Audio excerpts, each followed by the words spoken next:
This is the Bureau of Lost Culture. I'm Stephen. Welcome.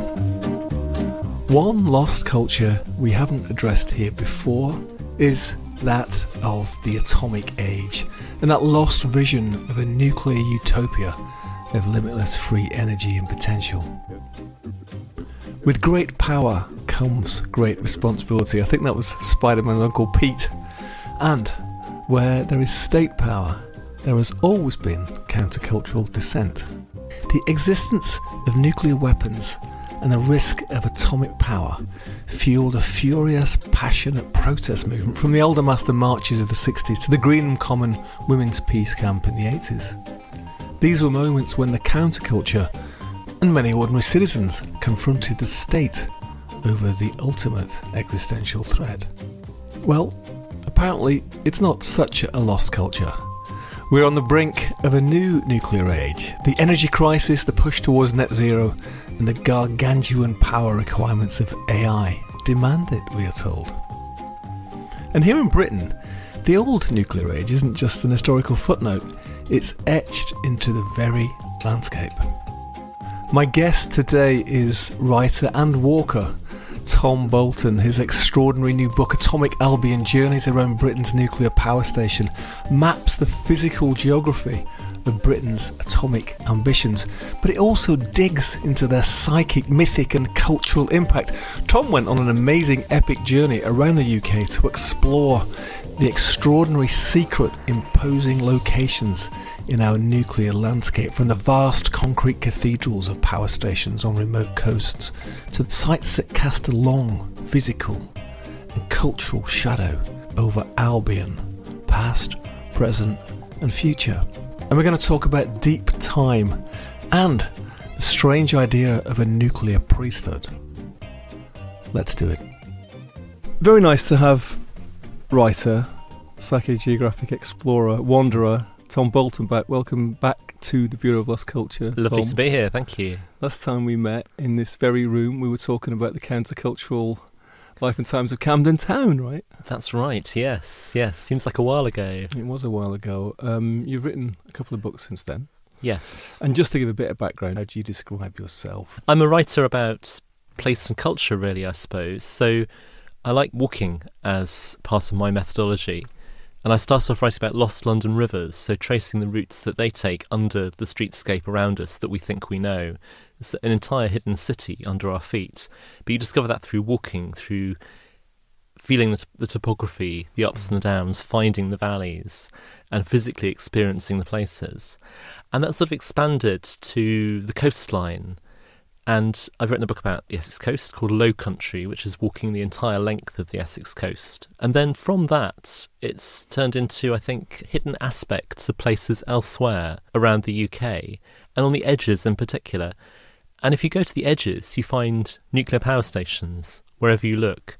So the margins of the country are defined by enormous and very peculiar structures, which you don't expect to find in remote locations. Atomic Albion: Journeys Around Britain's Nuclear Power Station is the book that's just about to land, right? Yeah, I would describe it as a beautiful book, but a little bit grim. It's an elegiac, fascinating, terrific thing to read. Oh, thank and you. Also sort of prompts you to go and see these places, but it brings us right back to face our atomic and nuclear legacy. So you took a tour with Joe, your partner, around, let's call it Albion, these islands, nuclear facilities. Why? It's not an obvious thing to do, but it crept up on me because I realised that the place I grew up in wasn't quite what I thought it was at the time. So I grew up in a village in the Midlands called Wellesbourne, and the school I went to was built in the 1950s. The estate around it's 1950s suburban houses, and it was my kind of idea of normality, what the kind of baseline of a place is, what a school looks like, what streets look like.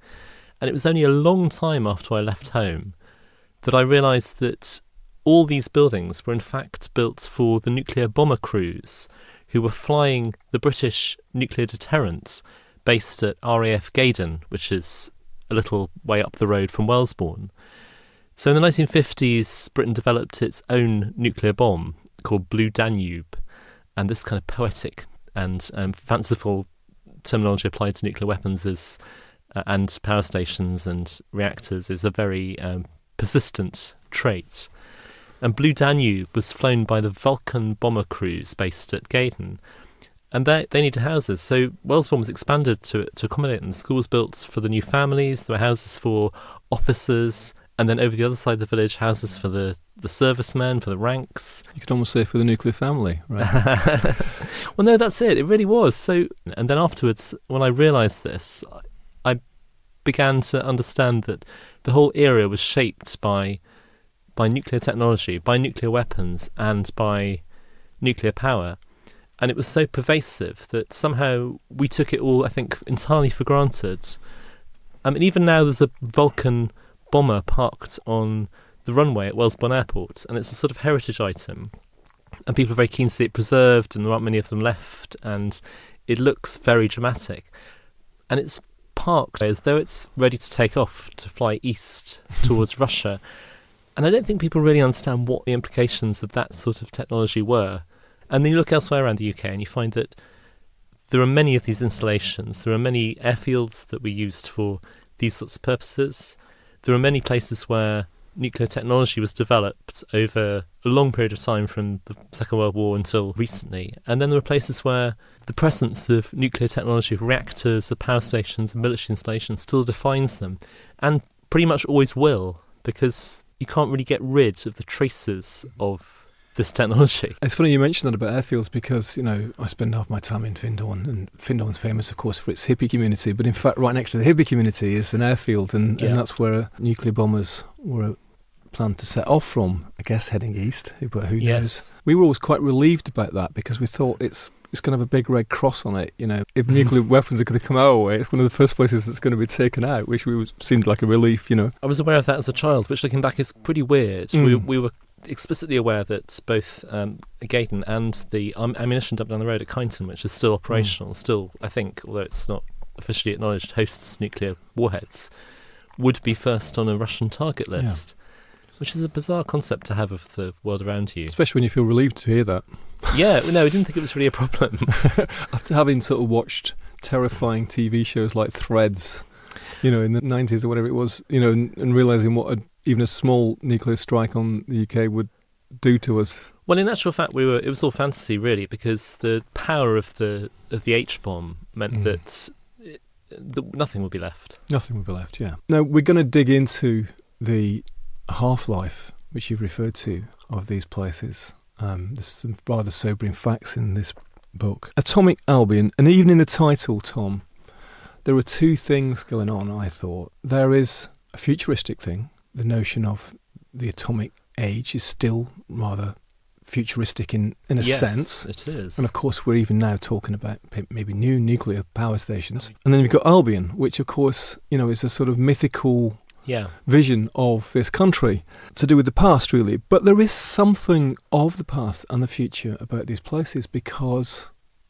built in the 40s and 50s and 60s, which has now got a kind of sort of retro feel to it. And at the same time, we're talking about this technology which we still don't really fully understand and can't control. So it's got this strange liminal place between retrospective and futuristic. Yeah, it has. People's initial reaction is, why Albion? It's more that it's a projected idea of Britain. It's an idea of a place that might be or might have been. And that's really, I think, what nuclear power encapsulates. It's a vision of something that doesn't currently exist. So the original promise of nuclear power was a much better future, cheaper, cleaner, brighter, better for everybody because of this magic technology. And we're still projecting that. We're still projecting solving the climate crisis through a new magic, more portable, more affordable, more manageable form of nuclear power in smaller reactors. So it bears the weight of a lot of our hopes and our requirements for the future, but it doesn't really deliver them. So there's kind of a religious aspect to it, I think. Because I was just going to mention, Blake's vision of Albion, and in a way Albion is always a vision. It's always a vision of a kind of better Britain. Yes. Whether that better Britain was sometime in the past, in Arthurian times or in some projected future, right? And obviously it's on the agenda at the moment, isn't there? Some people talking about broken Britain, and some want to kind of recast this vision of Albion for the future. It's a visionary thing, and of course in the 50s I guess there was this vision of this brave new world where with infinite, almost free power, it'll be so easy to produce, it'll be too cheap to be worth me. It's so cheap that we don't even need to really bother charging you for it. Yeah, and as we know, the opposite is the case for lots of different reasons. That was never really feasible, but the naivety that accompanied this early era of nuclear power is fairly jaw-dropping, really.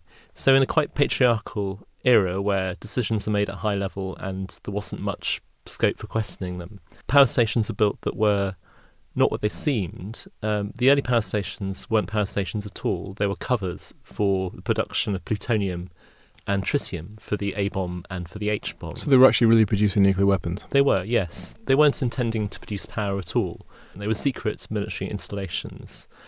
Later on, they started to do both. So they produced material for the bomb and they produced the kind of power that was envisaged. But the programme of nuclear power in the UK is tied up entirely with the military. They're not two separate things.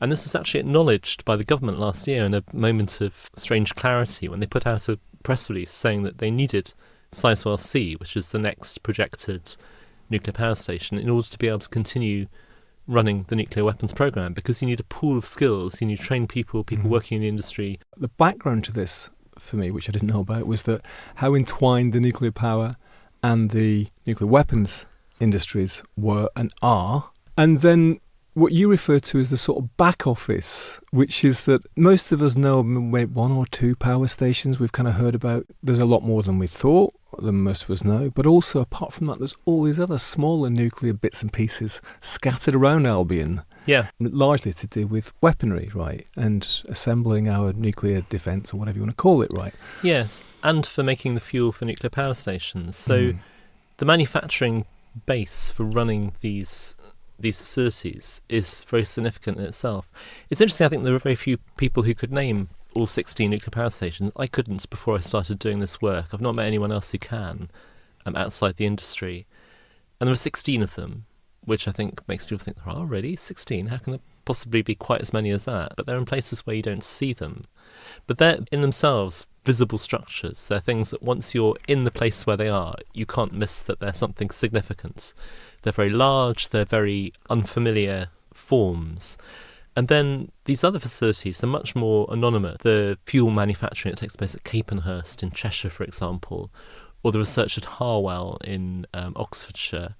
Some of these places that are now abandoned, like Foulness, for example, or Orfordness, which used to be a military site off limits in Suffolk where elements of the original A-bombs were tested. Those places are now, they're known to be secret Britain destinations, but people don't go to Harwell. If you did, you'd be quite conspicuous. Because some of them are what you call nuclear ruins. Time capsules containing memories we can never revisit because they're not in use anymore, and yet they contain stuff which is, a lot of them do anyway, very much active. In the context of Bureau of Lost Culture, there's a significant thing because in the countercultural years, groups like C&D and Ban the Bomb got going, and a German hippie with a 2CV with a nuclear power 9 Danker sticker in the back. That was the thing, absolutely. Wasn't it? Lots of protests during the 60s and 70s. I've got a T-shirt with a Welsh version of that. You can now buy this again from C&D, and there is another wave, I think. So there was a whole countercultural movement against nuclear power, and obviously against nuclear weapons as well. Yeah.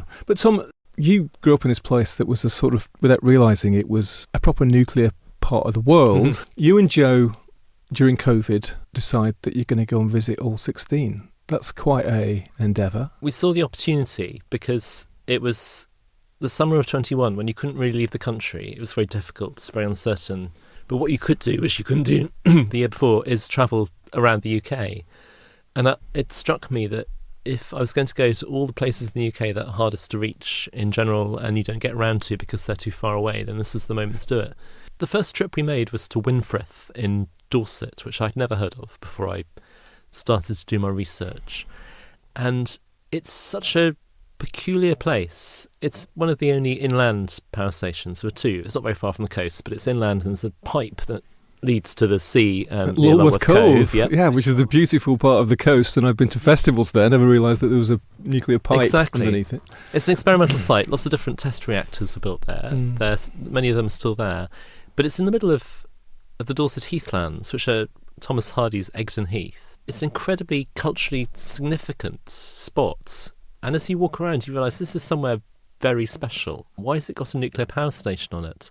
It's somewhere that it's a sort of place of transfiguration, both Egdon Heath conceptually in Thomas Hardy's books, but also the area itself. So lots of writers went there to live different sorts of lives.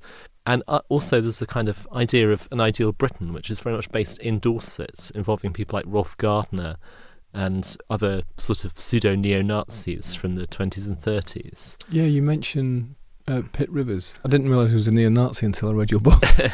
He very much was. Rolf Gardner, he was fascist adjacent, but it's a fairly blurred line. But they had this idea that Britain should be like Dorset. Dorset was the best of Britain, the ideal place.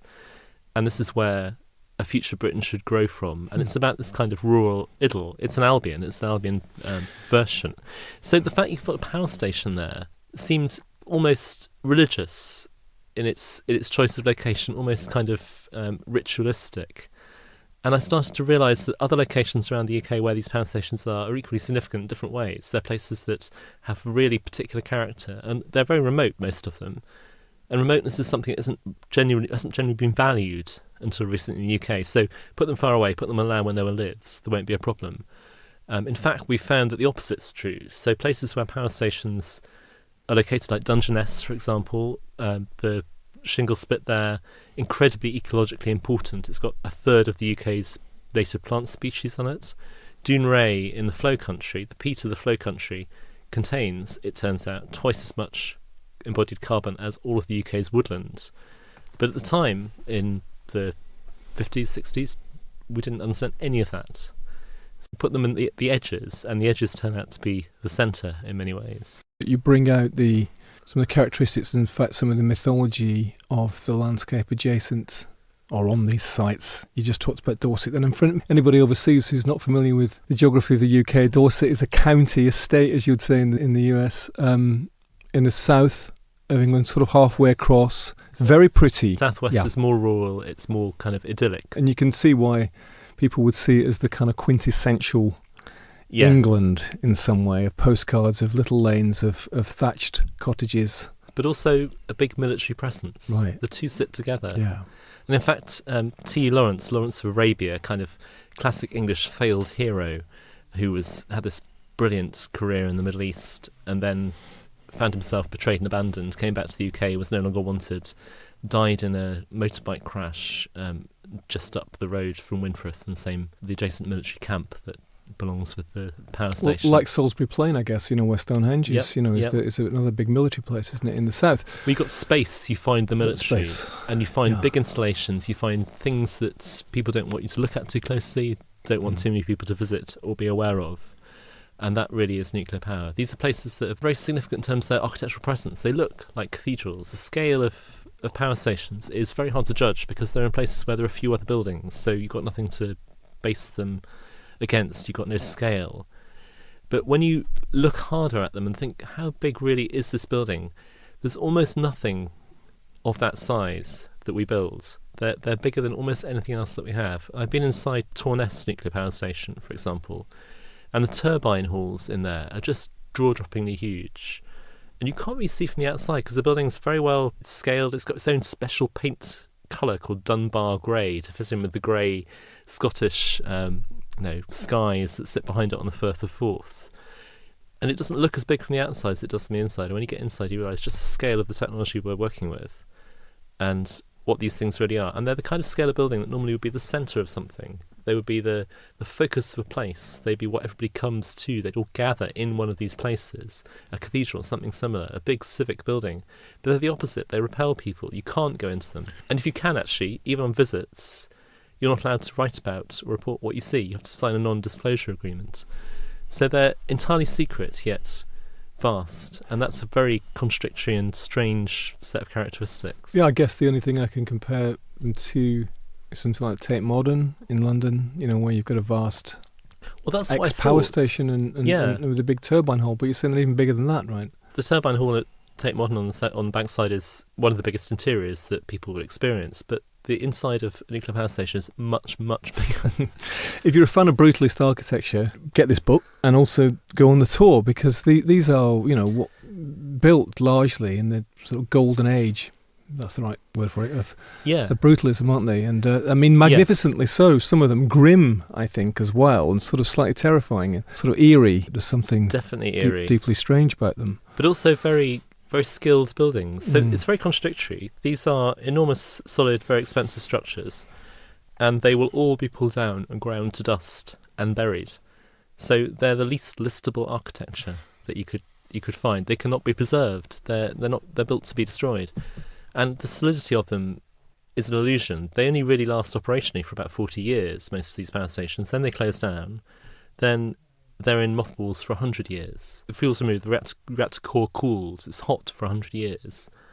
And then after that, they're gradually dismantled. But it's a lot of architectural investment for something that's going to disappear. There's some amazing brutalist structures which are not appreciated for what they are, including Basil Spencer's Trawsfynydd power station, which is, well, it looks like a castle and a Welsh mountain combined. Having set off at Winthrith, and then in that 21 summer, you went to visit all the other 15 power stations. And they're in a kind of spiral around the UK. And made our way around the country sort of clockwise. Dounreay's right at the top. Yeah, the far north of Britain. It's the furthest north bit of British mainland, pretty much. You can't go any further. There's no more Britain after that. With its white dome, it looks kind of very Cold War, doesn't it? It was a very talismanic building. It appears on stamps and coins, a 50p piece with Dounreay on it, and in publicity throughout the 50s, 60s and 70s, because it looked so incredible. This is a spherical sort of... It's like a moon, isn't it? Yeah, it's like nothing you've seen. There's no architecture that looks like it up until that point. There's another thing that's similar at Sellafield. So there are two spherical reactor buildings. But the Dounreay one is very visible. There's nothing else in the landscape. It's flat. It's full of this incredible peat bog and incredibly dramatic, wild kind of weather sweeping over it. The power station itself was a fairly spectacular failure. So they were building a fast breeder reactor, which they hoped would be the next model to be rolled out around the UK, and it would make its own fuel. This is the dream. Yeah, that it produces more fuel than it takes. Yeah. This sounds like magic. Well, yes, it's not viable, it turns out. Although it is possible, it's not commercially viable magic. It was a very experimental structure, and by the 70s it was clear it wasn't actually going to work. And we still have to dismantle that, and a significant chunk of the overall decommissioning budget for the UK's nuclear power stations is about dealing with Dounreay. But they put it so far away from any other kind of habitation, really remote North Scotland, because there was a lot more concern this wasn't a very stable system, and that if something did go wrong, it would go wrong very badly. Could have been the UK's Chernobyl sort of thing. I mean, this is another issue, actually. There have been a number of significant accidents that could have been the UK's Chernobyl, and very fortunately weren't. But it's fortune. There was an explosion at Dounreay in 1977, a storage shaft which had waste packed into it without due care and attention, essentially, exploded and showered radioactive fragments around the area. Those are still found on the beaches of northern Scotland. They will never be removed. They test regularly. They find them, I think, about 15 miles along the coast to the east on the beaches. While in themselves they're not dangerous, no, they're not meant to be there either, and you don't want too many of them, and it's uncontrolled. It was something that wasn't supposed to happen. It's a mess, essentially. There's Dounreay, this is Albion, so we've got Scotland, we've got England, and let's sort of zoom right the way down to Trawsfynydd in Wales, in Snowdonia. You mentioned it earlier, the Basil Spence building, like these two kind of brutalist castles in the valley, right, with this artificial lake. Again, a place steeped in myth. The stories in the Mabinogion, some of them are actually centred there, isn't it? What a collision of ancient and modern. Well, indeed, this kept coming up in our travels. We kept going to these places and finding A, a nuclear power station, and B, an incredible depth of myth and cultural significance in the same place. And this is very much the case at Trawsfynydd. So Trawsfynydd is on this amazing lake, which looks Arthurian. It looks as though it's been there forever. We saw an osprey flying over the lake. It was incredibly beautiful. It's entirely created for the power station. They drowned the valley. Although there is a Mel Gibson King Arthur film that was made there in the 90s, because they obviously thought the same thing about the lake. But this is just really beautiful Snowdonian landscape with hills up behind the power station and this very unapologetic brutalist structure strip that concrete in the middle of it. And then right next to it is this valley, which is the Welsh rainforest. And it has significant Mabinogion associations. It's where Pryderi, King of Dyfed, was killed in battle by Gwydion, and it feels like that too. So if you walk down into the woods, it's suddenly a different world. It's incredibly green. There's moss everywhere. The Celtic rainforest is a very distinctive habitat. There's not a lot of it left. This last section up here is quite magical, really. Did you come away sort of feeling that these sort of deeply eerie structures, and particularly in this one, were like alien intrusions, or have they sort of developed a sort of strange kind of symbiosis with the local landscape? In some ways it feels as though they've grown out of it. Right. Despite the fact that I don't think that nuclear power is a good idea. But nevertheless, these places are completely fascinating, compelling as locations, as structures, the presence of them, the feel of them. They feel completely different. They feel like there's some sort of other power in there, which there is, something that you don't find elsewhere, that's dangerous, out of bounds, but alluring. And there's such particular buildings. If you were to ask somebody to draw a nuclear power station, I don't think they know what to draw, because there isn't a fixed form for them. You just know that this is a building that doesn't fit any template. Whenever you see any of them, they're all different from what you've seen before elsewhere. Sizewell is the most recent completed nuclear power station of the 90s. It looks like a moon sitting over the Suffolk coast from Aldborough, just down the coast. You can see it floating above the tree line. It is quite stunning, really. I think you can love the buildings without necessarily feeling that they should be there in the first place. So that was Troyes Finis, which is the other one, which is not by the coast, right? It's so inland, yeah. They use the lake water to cool the reactor. You need a lot of water, effectively, to cool the reactors. So they're on the sea, because that's where you get water most easily.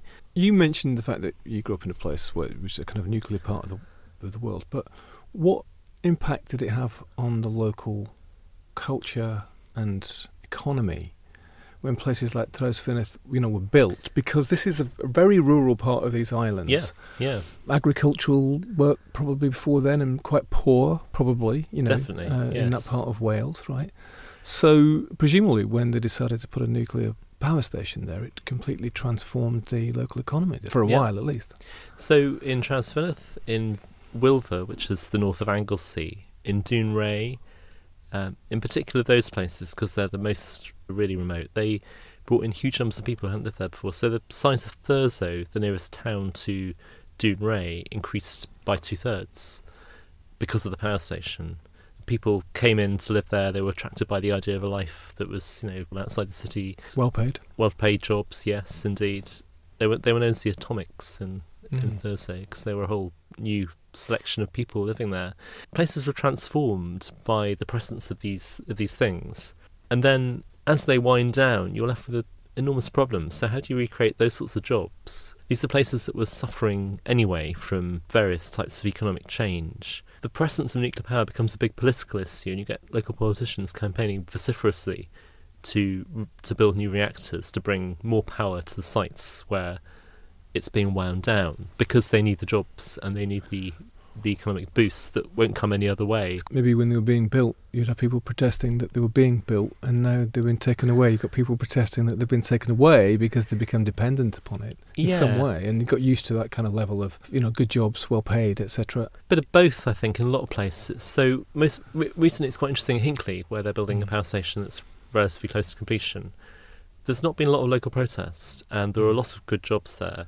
And likewise in Sizewell, there's very organised protests, but equally there's a lot of local support. I guess even in the ones that are now derelict nuclear ruins, as you call them, where they're not actually operating anymore, they have to be watched, to be decommissioned. There's a sort of skeleton crew of people who will be there effectively forever, right? They will dismantle a lot of sites, and eventually they'll be reusable, in theory. A lot of the material is going to Sellafield. Sellafield is where the legacy of all our nuclear power has ended up.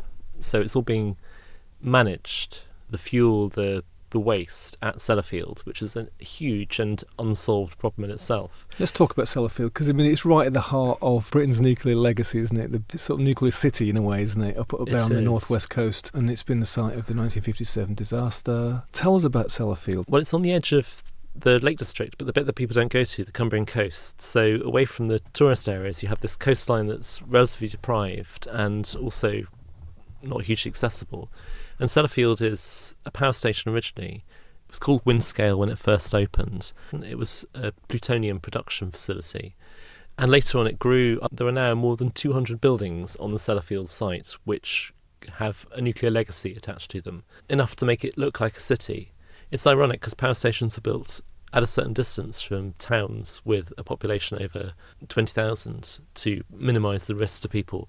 But Sellafield in itself is a town of 20,000 when everybody's there working during the day. 20,000 people there? Yeah. It's a huge place. Wow. I mean, it looks enormous. It's enormous conceptually as well because it contains a huge amount of very complex nuclear waste storage. So stuff was stored in the 50s and 60s, not properly documented, stored in open pools, which, amazingly, if you put something highly radioactive underwater, as long as it's deep enough, it's totally safe. But you have to take it out again eventually, and this is all decaying. So we're spending a huge amount of money trying to rebuild buildings to store things that need to be stored forever. And the premise of the whole nuclear program was that we were going to find a way of permanently storing high-level nuclear waste, which will effectively outlast the planet. You mentioned this, and when I said that your book's beautiful but grim, one of the facts which really sort of stabbed me was that it's not even radioactive for the length of time that human beings have been around, but even when the sun's blown up, theoretically, it will still be live. I mean, whatever that means when the sun's gone, who knows? Life is so long, you measure it in billions of years. Yes. And yet in the 50s, we sort of rather blithely went ahead saying, we'll sort it out at some point. It seems incredibly optimistic/naive. We put it on the shelf. Put it on the shelf. It'll be all right on the night. Because the night never comes, and it's such a long time in the future, it's a problem that we're not equipped to deal with at all. But we are leaving it to future generations, aren't we? I mean, Well, the government has plans for a geological disposal facility, which is at a location that's not been determined and a form that's not been determined. It's just been declared undeliverable in terms of cost by government auditors. If it was built, it's thought it would be the third most expensive thing built by mankind, after the International Space Station and, rather surprisingly, the Mecca complex in Saudi Arabia. So it's on a scale that is unprecedented and, unsurprisingly, isn't turning out to be affordable. So in the meantime, we have to keep shifting this stuff around. And Sellafield has all these buildings with very complex issues where there have been various types of accidents. They're, for example, still dismantling the Windscale piles, and this is the 1957 fire. So one of the piles caught fire, nearly causing a completely disastrous irradiation of, could have been the north of England. It was the worst nuclear accident on record until Chernobyl. It caused entirely by naivety in terms of design. It was an air vented system, which meant that radioactivity went out the chimney and when things went wrong. And they had an incredibly manual system of fuel rods, so a big kind of wall effectively with holes in it which had fuel rods inserted into them. When they were spent, they were pushed out the other end and they were supposed to drop into a pond, but some of them just landed on the ledges instead of falling into the water. This wasn't realised for a couple of years. And then when a fire started, misunderstanding of what would happen with the reactor, not enough knowledge about how these things really worked. No one knew how to control it. They tried to put it out by putting water on it, which could have caused an explosion anyway. They got people from the local cinema at one point, supposedly, to come in and help push the fuel rods out the other side of the reactor with scaffolding poles. Nice. And eventually they managed to shut off oxygen to the fire, but it was the reason that there wasn't a disaster was entirely down to the filters that had been fitted at the top of the Windscale piles, which made them look very unwieldy. It was only luck that meant they filtered the radioactivity that was coming out of the fire at all. So the whole thing is just a series of slices of luck which you can find throughout the history of nuclear power and indeed weapons. Disasters that very nearly happened but were averted largely because of good fortune rather than by planning or anything, right? So there's an almost endless list of this stuff, which is quite depressing. But for instance, in 2007 at Sizewell, they were decommissioning the Sizewell A power station, first generation Magnox power station, come to the end of its life. And over the weekend, one of the shift workers was in the laundry room doing his washing and wondered why there was water pooling on the floor, investigated, and it was discovered that the reactor was leaking cooling water. And if it had been left over the weekend, it would have drained, and a reactor that isn't being cooled starts to heat up, catches fire, and is a very dangerous situation. That's just one of those things that doesn't really get reported, but could have gone very differently. Here is a sidebar about British films and TV shows that have dealt with the nuclear threat. Starting off with 1961's The Day the Earth Caught Fire. Global nuclear tests knock Earth off its axis, causing devastating heat and tidal waves. Then there's the terrifying 1965 film The War Game, a chilling pseudo-documentary depicting the immediate aftermath of a nuclear attack on the UK, specifically Kent, including the breakdown of order and medical response. That's a film that terrified one of my previous guests, John Savage, when he was a kid. I don't think he's ever recovered. Then in 1969 there was The Bed Sitting Room, a strange absurdist black comedy set in the surreal ruins of London following a 3-minute nuclear war. Most famously perhaps, 1984's TV film Threads was a harrowing, realistic drama documentary depicting a full nuclear strike on Britain and the long-term catastrophic collapse of society in Sheffield, discussed at length in the Houses of Parliament because it revealed the ludicrous instructions which were to be given to British citizens in case of a nuclear attack. 1985's The Edge of Darkness was a serial where a police detective investigates his daughter's murder and uncovers a vast conspiracy involving nuclear industry cover-ups and plutonium theft. When the Wind Blows, a very touching animated film from the book by Raymond Briggs, shows an elderly couple trying to survive a nuclear attack in their rural cottage, but slowly succumbing to radiation sickness. Hardware, a 1990 film, was a sci-fi horror set in a post-nuclear holocaust, a polluted future where a deadly military android is reactivated. And How I Live Now, 2013's adaptation of a novel where a group of children struggle to survive after a nuclear device is detonated in the UK during a fictional Third World War. I also wanted to mention one of my favourite books, Russell Hoban's Ridley Walker, set in some unspecified future in Albion. Post some nuclear disaster, we're not quite sure what and we're not quite sure when. By turns terrifying, entertaining and rather life-affirming, Ridley is an amazing character. I recommend it if you haven't read it. When you're at Sellafield on your visit, you had an encounter with the Armed Civil Nuclear Constabulary. Tell us about that. We were expecting all the way through our trips to be kind of stopped by some people who wanted to know what we were doing, but it only happened at Sellafield. What were you doing? You can only really examine the place and try and understand how it fits into the landscape and walk around the perimeter and see what there is to see, which you'd imagine would attract attention. And having been to all of them, I expect we're on some database somewhere. But the only people who stopped us were the Cumbria Civil Nuclear Constabulary. But there is a special division of the police who deal only with nuclear power stations, which is the CNC. And they tried to intimidate us at first by telling us that we were doing something illegal, which we weren't, taking photographs of the perimeter fence. It's not illegal, it's just something they don't want people doing. So they tried a bit of that, but then it was COVID, so they just wanted to chat, and we couldn't get rid of them. They were talking about they were talking about the vaccine. They were saying, "Have you had the vaccine? Does it hurt?" They were talking about London, how busy it is, what it's like there, whether it was a good idea to go down there. We had to kind of back away slowly to go with our walk. Yeah. It was quite a weird experience. COVID did it was a great leveler, wasn't it? Yes, indeed. So it did have some positive things about it. We could talk probably for the whole hour about Sellafield, couldn't we? And it's so strange. And as I mentioned to you, many years ago, when I was on my own sort of pilgrimage round the UK to see as many stone circles as possible, there is a fine stone circle, isn't there, right next to, very close to the fence up at Sellafield, and it's an incredible sort of image to sort of see these stones in this farmer's field, and then in the background is there's this hulking, eerie silhouette of the nuclear city. You can admire the buildings in a lot of other places, but there's something quite malign about Sellafield, about the congregation of different structures there, so you don't know what they're for, any of them. It's a really complicated and mysterious place. It looks like a city built by another culture.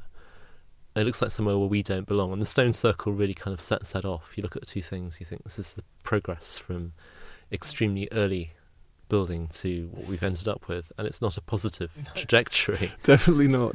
But it is our legacy, though. This is what we will be remembered for, if we're remembered at all.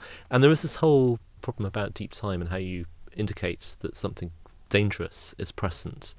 So ultimately, the geological disposal facility, or whatever it is, if it's built, when it's built, will have to be something that people know they shouldn't intrude on. And that's something that will have to be intelligible into the far, far future. So we need to find a way to communicate beyond any span of time that we've been able to communicate across so far.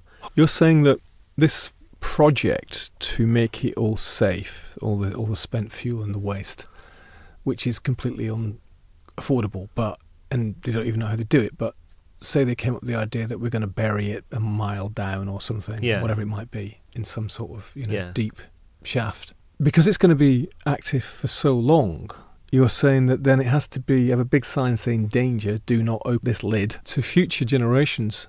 Yeah. Hundreds of thousands of years saying deep time in the future. Yeah. In a way that they'll be able to understand, even if by that time the human race has kind of done itself in and we've lost all the technology and forgotten how to write or something like that. That's what you're saying, basically. Yes. Right.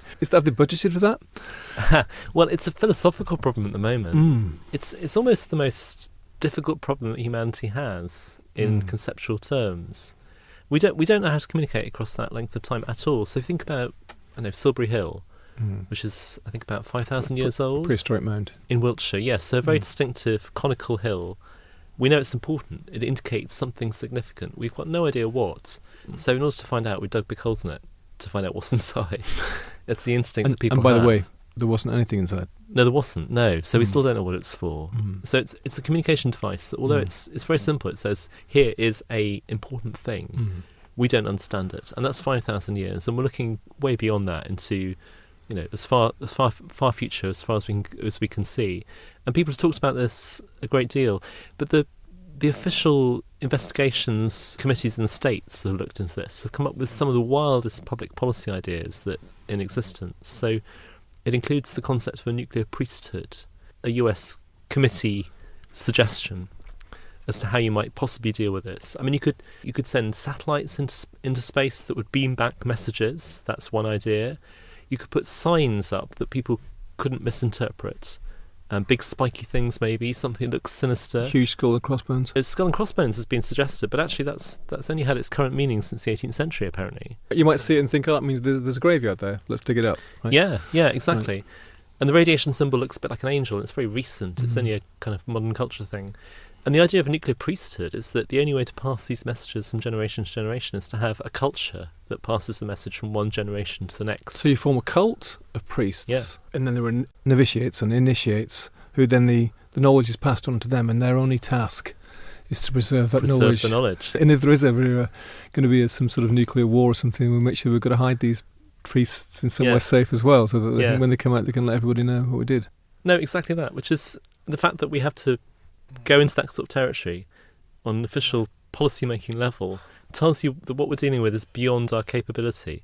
And of course, this is something that is basically giving us the power of gods. The discovery of nuclear fission, breaking matter apart and fundamentally transforming matter into energy. It's the ultimate level at which we can influence the universe. Our universe, yeah. So we can destroy it. And we didn't have that power before we do now. So we are the gods that we wanted to be. Or demons. And in that respect, we realise now that power isn't something that is entirely helpful.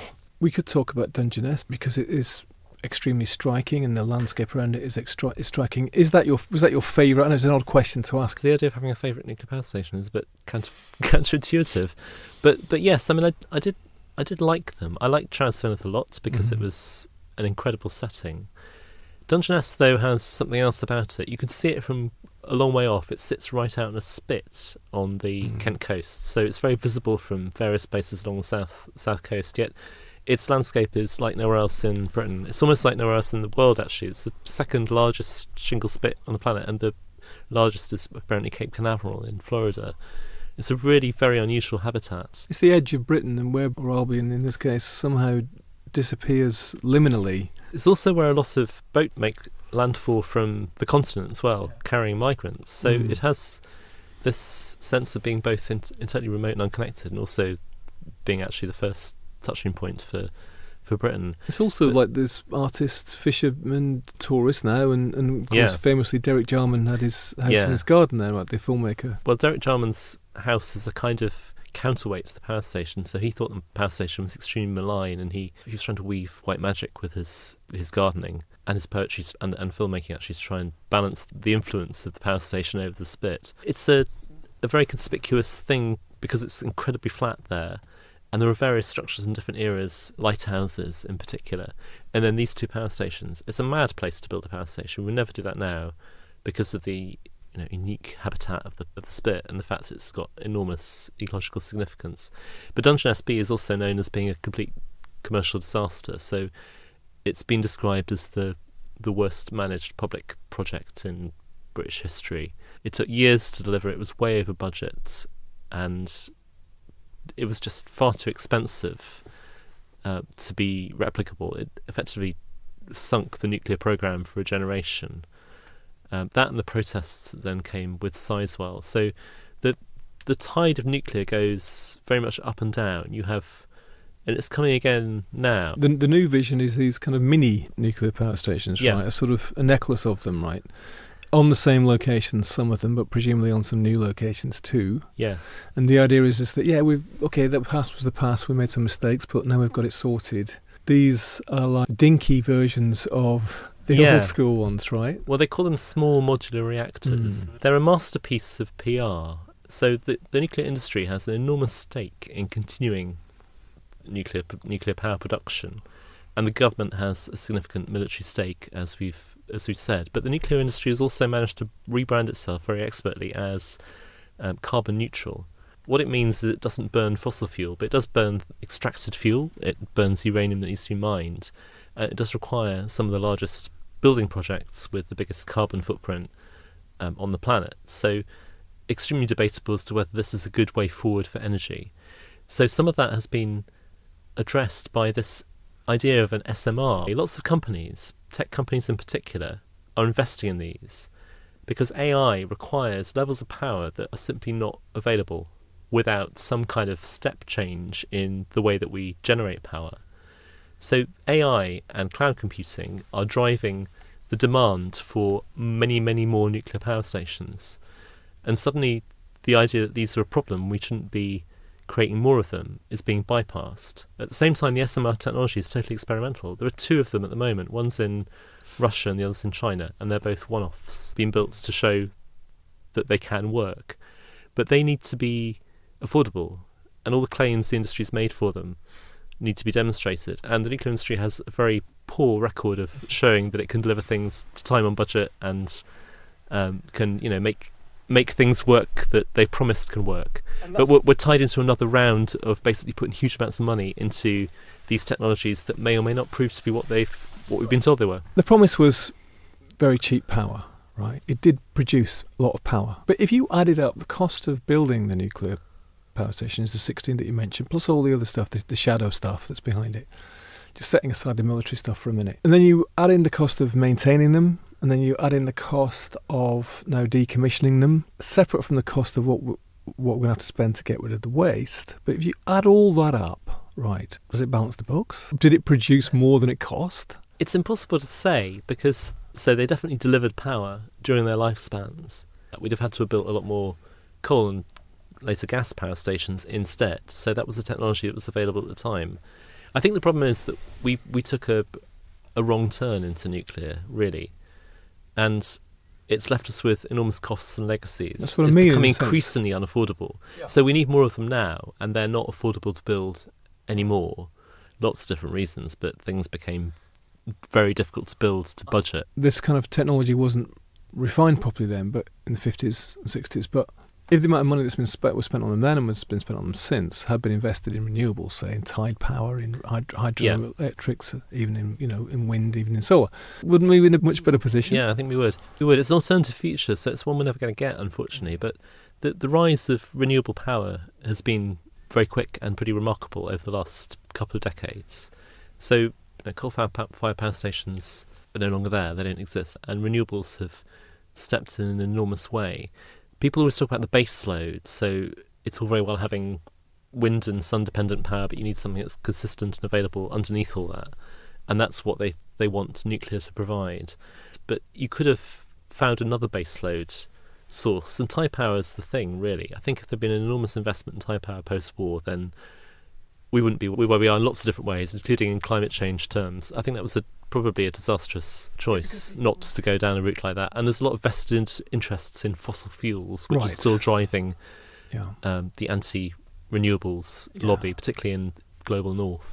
Even with these kind of uncosted and untested new technologies of these mini reactors, even if they can pull that off, it still doesn't take into account the costs down the line, right, in terms of cleaning up after an accident or or getting rid of the waste or whatever it means down there. So again, it's an absolutely vast expense. And let's talk about the risks, right? I mean, when Chernobyl went up, heaven knows what it was like in Belarus or in Ukraine and in the surrounding areas, but we were getting nuclear rain here in this country as an overspill from the Chernobyl disaster, right? They were still testing Welsh lamb for radiation levels into, I think, the 2010s because of elevated radiation levels on the Welsh uplands in 1986 after the Chernobyl disaster.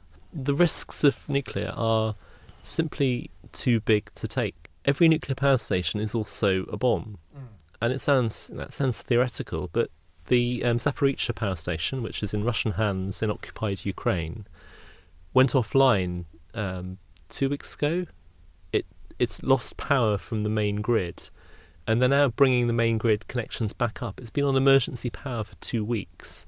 That's never happened before with an active nuclear power station.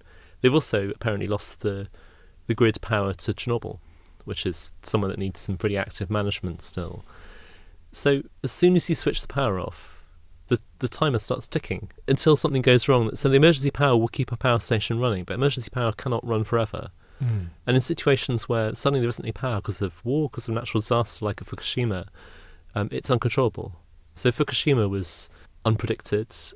Power and emergency power were knocked out at the same time by the tsunami. That meant that nothing could be done to stop the reactors from melting down. It could happen with every nuclear power station the world has, and there are a lot of them outside the UK, that's for sure. And actually some of them are not very far outside the UK. The other thing you should mention is that even if we decided that we're done with all this dangerous stuff ourselves, there's quite a few of them on the French Normandy coast, right, just across the channel. So if one of those goes up, south of England's also stuffed as well, right? It's not a national problem, it is a global problem, but it's dealt with nationally and through privatised companies, which is, I think, a problem too. Tom, it's been a bit of a lightning tour, and there's lots of other fascinating places that you visit and lots of other fascinating stories. But I just wanted to kind of come back to the nuclear weapons because, as I said, I didn't realise how intertwined these two industries were. And secretly, as you pointed out, or very covertly at least, that there was sites were meant to be producing fuel for reactors, but in fact they were producing fuel for nuclear weapons, and we're a nuclear nation, right? Where are our nuclear weapons and what's happening with them? You mentioned about they have to be decommissioned and refueled, and it's not like they're out there and that's it. We have to keep maintaining them, right, as well, and keeping them polished up, ready for action, right? Well, we share a nuclear weapon, Trident, with the US. Our nuclear deterrent is now on a fleet of submarines which are currently being replaced. So there's a new set of submarines being built to replace the current nuclear fleet. It's based on the Clyde, so the weapons are stored there too. They're manufactured in various parts of the UK, various different bits of them. But the nuclear deterrent itself is constantly on the move. So there's always a submarine at sea in an undisclosed location carrying a nuclear payload. Just one, or? Just one out there at any time. They swap, there's two of them. This is another bit of public policy. You think this is what nuclear power brings us to. There's a safe on that submarine which contains a letter with instructions that are written by the Prime Minister. And every new Prime Minister has to write this letter as one of the first things they do in office. And no one knows what it says. But it probably says one of three things. It's instructions to what to do if the nuclear submarine loses contact with the UK, with the military command system. The story used to be that if Radio 4 went off air... End of the world, guys. Now, it's the naval military intelligence signal system. But if there's enough indication that the UK has effectively been disabled by a nuclear strike, then the submarine commander opens the safe and reads the letter, and it may say... retaliate against whoever it is. We don't know who it is anyway. So fire your weapons. It may say don't fire your weapons. It may say seek safe haven somewhere else, probably Australia, that's what's thought. It could say put your weapons in control of another country. Those are probably the options. No one will ever know what it says. And actually, no one really knows if it exists. It's a story, or even and the story's the point. Even whether it would really matter in such a circumstance. But you have to have this fiction that... Part of the fiction of the deterrent, right, isn't it? Yeah, in the right circumstances, you might be destroyed by us because we have the capability to do that. It's totally ludicrous because, an enemy nation, let's just say it was Russia, as it used to be in the Cold War, they know where the Clyde is, they know where the other submarines are, they know where all the weapons are. Yeah. I'm sure they know where the nuclear submarine that's zipping around the world is, right, as well. I mean, that's an extremely valid point, yeah. But the idea of it being out there is that no one knows. In theory, no one knows where it is. In practice, I expect it's impossible to hide anything like that. Being tracked all the time, right? So that's the first thing that's going to get taken out. Yeah, I mean, who knows? I don't think any of this would ever play out the way that anyone anticipated it would. It's war games, yeah. But the closeness of those scenarios in the past has been absolutely terrifying. So there's a guy called Stanislav Petrov, who was a deputy commander of tracking station outside Moscow. In September 1980, he was in charge, and the warning system that told him there's an incoming missile strike started flashing. It's coming over the Arctic, because that's where a nuclear missile would come. It would come from the US to the USR. And he thought, I don't believe this, it's not happened before, something wrong about it, and he cancelled the warning. And this happened a number of times afterwards, and every time he said to himself, I don't think this is happening, I can't pass this up the chain, and he didn't react. And it turned out that the radar was mistaking the sunlight glinting off the ice for incoming missiles. Right. If he'd reported it up the chain, it would have started something that couldn't have been stopped in all probability in terms of a retaliatory strike from the USSR. Of course, this being the USSR, he was disgraced for not doing that.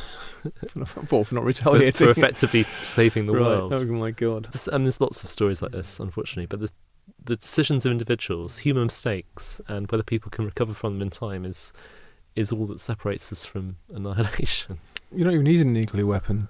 You can just... An ordinary weapon which hit Sellafield big enough would cause absolute destruction anyway, even if it's not immediate. Certainly, in the medium term, wouldn't it, to these islands? Albion would become a nuclear Albion. I mean, it would spread nuclear waste in a totally unpredictable way that would be fairly disastrous. There are all sorts of ways this could go wrong, and lots of ways it nearly has. I mean, nuclear weapons catching fire on the tarmac at RAF Lakenheath, that's happened twice in the 50s and 60s. At one point, somebody on a plane landing at Lakenheath veered off the runway, drove into a bunker holding nuclear warheads, started a fire, and apparently streams of American families drove out of Lakenheath. Because they thought it was going to blow. Yeah, and that's the kind of thing we don't find out about until 40 years later. Tom, you said that you were sort of agnostic about the value of nuclear power at the beginning. How did you find yourself after this endeavour and learning so much more about it? Well, I found out a lot of things that I didn't already know, partly because they're not publicised, about the dangers and the incidents that we've experienced and the risks, also the costs, which are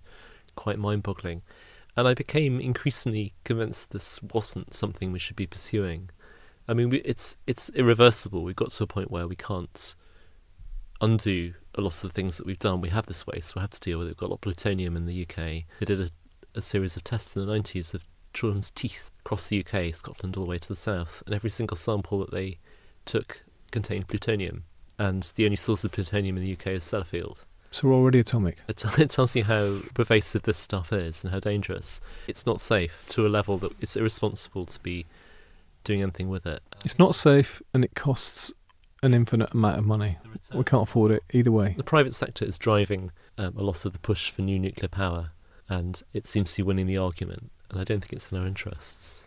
And AI is going to be the main sort of thing that's going to suck it all up, the power. And of course, all we do is watch any kind of 90s sci-fi film to understand that AI is the thing which is going to set the Third World War off anyway. Yes, we've been warned. To finish on a more sacred, I suppose, and rather wonderful note, when you got up to North West Coast, you had a sort of pilgrimage of your own across Morecambe Bay. Tell us about that. Yeah, well, that was the end of the writing process. I wanted to walk across Morecambe Bay because it's a very inaccessible and strange footpath. It shifts with the tide, so the only way you can cross the bay, and it's a huge area of sands which flood with the tide almost instantaneously, is to go with a guide who will take you across. And from Morecambe Bay you can see Heysham Power Station silhouetted on the skyline, and it's a very beautiful setting into which this power station fits rather strangely.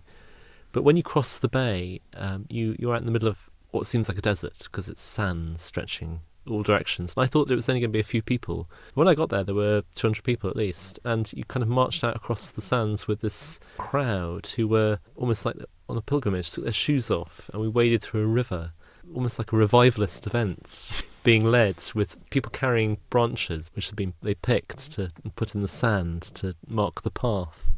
And it put the power station back in its context and setting, which is much bigger than that. These are just sites after all. So when you step back and you see them in the context of something much, much bigger and older, it does make you think that despite this thing that we've done that's irreversible, that there are things that matter rather more. Community, people walking in the wilderness together is the opposite, isn't it? In some ways, intimate, it's knowable, can be sacred. It doesn't last for billions of years with consequences that can't be foreseen or controlled. We set out these intentions that are much bigger than ourselves, and we have to find a way for other people to deal with them while we deal with what's in front of us. Tom, thanks very much for coming to the Bureau of Lost Culture again. It's been a pleasure, thank you very much. Thanks so much to Tom. Details of his book, Atomic Albion, Journeys Around Britain's Nuclear Power Stations, is in the show notes. And check out his other work. He's a great writer. His books on London's lost rivers are fabulous. This book, though, is fascinating and elegiac, although very sobering. As I'm sure you could tell from this conversation, I was kind of leaning towards the idea of these small modular nuclear reactors in a sort of vague, uninformed way. I think Tom's talked me out of it. What do you think? Is the claimed potential of nuclear worth the risk? Is it all too late? Is the die now cast? Food for thought. Thanks for listening. Thanks to my recent correspondents, Carl, Jessica, Owen, Brian, Mike and Matthew. Some great suggestions. You can join them. bureauoflostculture.com. And I will see you, hear you, further down the road, over the hillsides, and round the bend, for more of these tales from the other side.